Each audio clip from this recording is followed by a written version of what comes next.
I want to share with you the top 5 worst moments that I have had as a musician. Moments that have seriously made me question, why did I ever think it was a good idea to become a musician?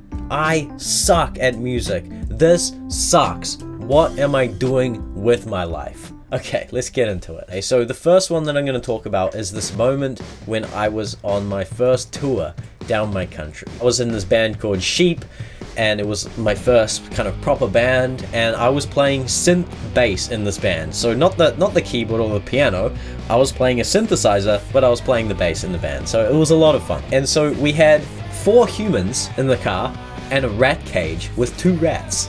It was great. It was wild. It was chaotic. I had this really, really bad cyst on my neck, and it had gotten to the point of like, it felt like it was going to explode. You know, we played the first few shows and it was really intense. And, you know, I felt the cyst. It was like really pulsating when we were playing live. And I'm like, man, I should watch this because it really felt like it was gonna like rupture or something. We have this gig at a place called Arcade, which was it was the smallest venue that we played in. I don't know, something on that night, something possessed us. It was as if the gig just like grabbed us all by the necks and was like, you're putting absolutely everything you have into this show. Yeah, it was just so intense. I lost myself in that gig. I was, you know, crouched down playing this keyboard, playing the bass, and you know, Emily, the singer, guitar player, she was just like absolutely going crazy, throwing, you know, hair everywhere, and Toby was just throwing it down on the drums.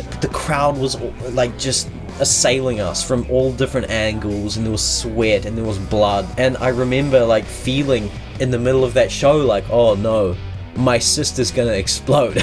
It's gonna explode. It felt like it was going like this, like doof, doof, doof, doof. We just stumble out the back at the end of the show, right?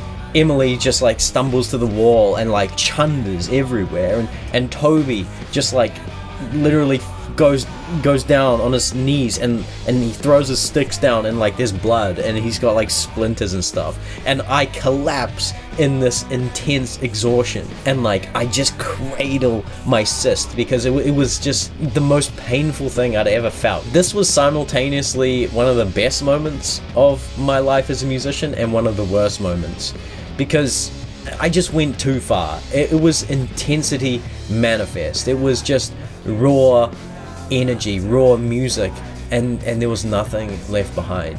I think the worst moment came a bit later when we go back to this scrappy accommodation that we were gonna stay in that night. The people there were like having kick-on, so to speak, and I was just like cradling my cyst, and I just wanted to go to sleep. And I was trying to do that, but they were antics. And I remember Toby and Emily talking together, and they were saying, we should drive to Wellington tonight. We should drive to Wellington now. Like, they were genuinely considering driving to the next destination, which was like 5 or 6 hours drive.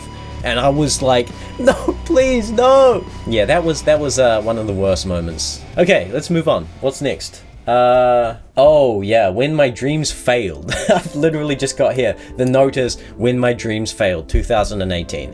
So, in 2018, this was the year that I decided to become an artist. I felt like I want to be an artist. I want to be a musician. I want to make videos on YouTube, and I want to be a writer. And so I started my first YouTube channel, and I started writing in a blog, and I started practicing the piano. So we come from the end of the tour, we play that final show, and suddenly I was in this new era of my life where I'm like, oh my god, I'm an artist, and I can't wait to be an artist and be a musician.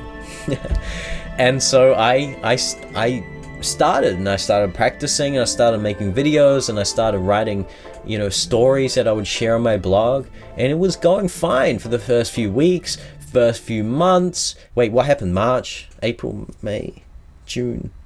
Oh my god, we're already in like July. It's winter, it's cold. I'm suffering. I'm poor, I'm broke. I've got a big beard and there's scone crumbs in it. What am I doing with my life? This is not going to plan. This is a disaster. An absolute disaster. And I remember waking up, so to speak, to my foolishness. I genuinely thought that I was living the dream.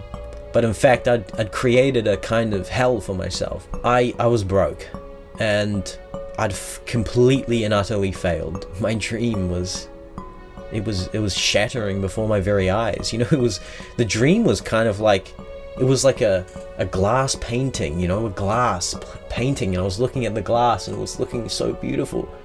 But then one day it just shattered, and I looked beyond the glass and I realized that I was in a dark room. I was in a chamber.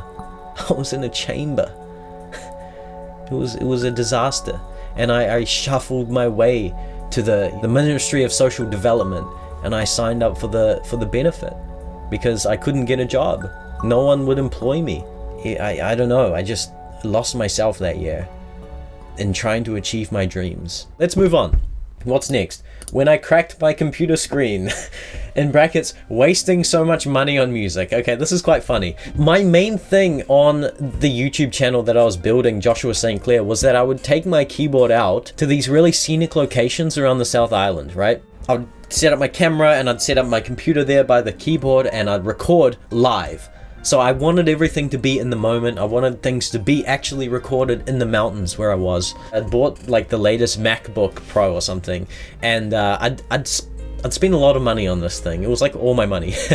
And so I took this thing out, you know, to record one of my first videos of the year. This was, what was it, in 2019, I think. And so I take it out there, I set everything up, and I was in this beautiful location. Set up the, you know, I open the laptop and I record the thing. Then I started packing up. I closed the laptop, and there was a freaking stone in it. There was a stone in it. And so the screen broke. I spent like, how much did I spend on that? Like $6,000 or something, and the screen broke. I had to go get it repaired, and that costed me another like $2,000 or something because I had to get it shipped away, and it was one of the worst moments in my music journey because I'd just been spending so much money on music gear, spending so much money on a new keyboard, on a new computer, on this, on that, on a camera, on just so many random things. It was just such a moment where I was like, gosh dang it, what am I doing here? What's the point in all of this? The video's not even gonna get 10 views on YouTube. Why am I even out here? I've just blasted $2,000 making a video that's not even gonna get 10 views. What's the point? So yeah, it was frustrating. It was a bad moment. And in fact, the next worst moment is actually a very similar story. In here it says aspiring valley keyboard fail, and so I'd spent hours driving to this beautiful valley, right? Because I'd seen this valley and it looked really beautiful in the photos, and I wanted to record one of my most epic piano recordings there. I set everything up, and for whatever reason I just couldn't set up my camera in a way that made it look nice. It was just, it didn't look beautiful. It was actually just, there was grass everywhere and there was a mountain over there that you could kind of see, but it wasn't this beautiful scenic vista that I had pictured in my head. And so I was like, oh gosh, I've just driven out here for hours and it just kind of looks bad. And so anyway, I started recording this piece of music, and you know, I was playing the piano.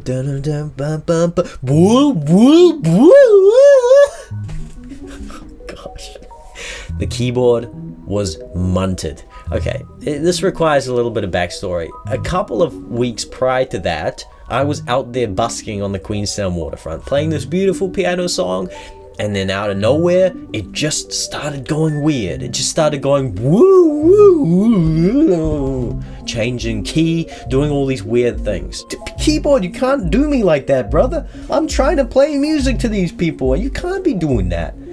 And I don't know, I think it was because I was carrying this keyboard on my shoulder when I was like going out there to busk, and so the keyboard was getting a bit of, you know, it was getting ruffled around a little bit, and the inside of a keyboard is very fragile, right? And so some wiring inside, some circuitry must have been like, you know, snapped or something, and it resulted in this weird thing where it was fine at first, and then it would just go wonky, and I didn't know what it was. And anyway, it happened when I was out there in this valley recording this song, and I was so close to the end as well. I was like so close to the end, and then it happened, and gosh, I remember I just snapped. I was so angry. I was out there alone in this valley Maybe there were some cows that heard me just ranting. I was ranting, and this is actually so funny because the camera was still set up, and gosh dang, I went back to the camera and I hit record again. I sat in front of the keyboard. I was real grumpy, and I'm like, Casio, this is unacceptable. Look what the keyboard's doing. Look what it's doing. And yeah, I was blaming Casio for this problem. Gosh. What an amateur. I was so frustrated because it was another case of like, I've put so much into this. I've carried all this gear out.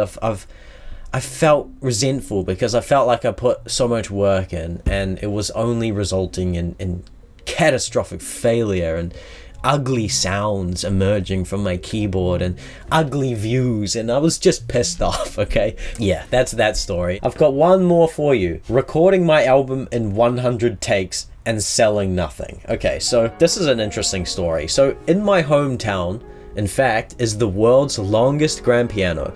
And when I discovered this thing, I was really excited about that. I was like quite adventurous, wow, the longest piano in the world.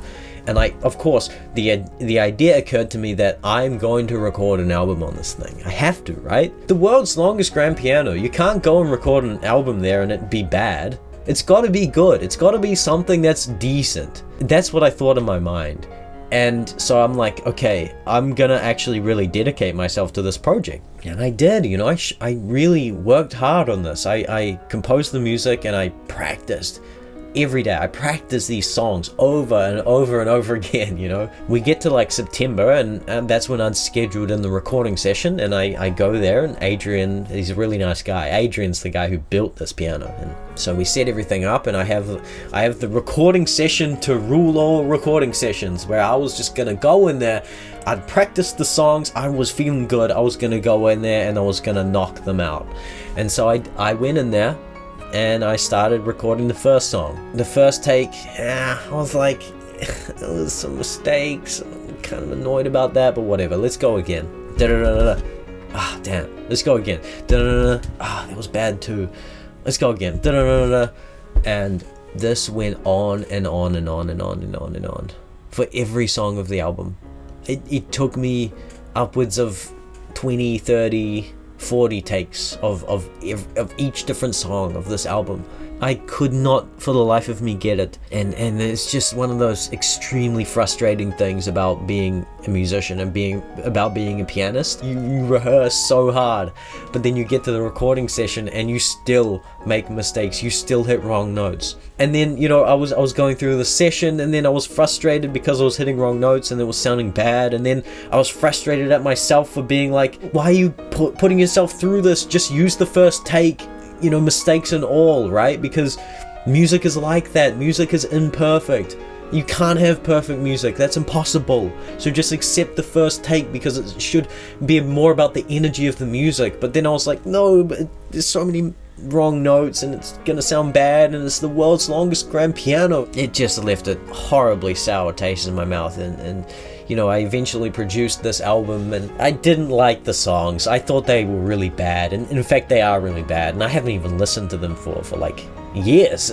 I was going for this big season of busking, and I made like 500 CDs. I was very optimistic, and I was like, I'm gonna sell 500 CDs. I only sold like 20 CDs, and this box of like 480 CDs is just building dust. This box of this failed album that I thought was going to be like my magnum opus of my young years, of my 20s, I suppose. It was a complete catastrophic failure, like most of the things I've just talked about in this video. What's the common theme? It's failure. I have failed so much, and I'm not saying that out of resentment. Maybe at the time I felt resentment, and at the time I felt so frustrated and so annoyed, because what's the point of all this? Just constant failure after failure, and I actually just suck at music, and what am I doing with my life? It's not like that. In hindsight, in fact, it's a beautiful thing. I'm so grateful for all of these experiences, because without them, I wouldn't be who I am today. I wouldn't be able to sit here and tell these stories. You have to fail. It's part of the game. So if you're gonna take one thing away from this video, and thanks for still being here and listening to me, by the way, if you're gonna take one thing away from this video, it's that You have to fail over and over and over again. And in fact, you have to learn to love it. Learn to love the failure. Thank you so much for indulging me. I love to tell stories. So thank you so much for listening. Vibe and subscribe. Have a beautiful day. See you later. Bye bye.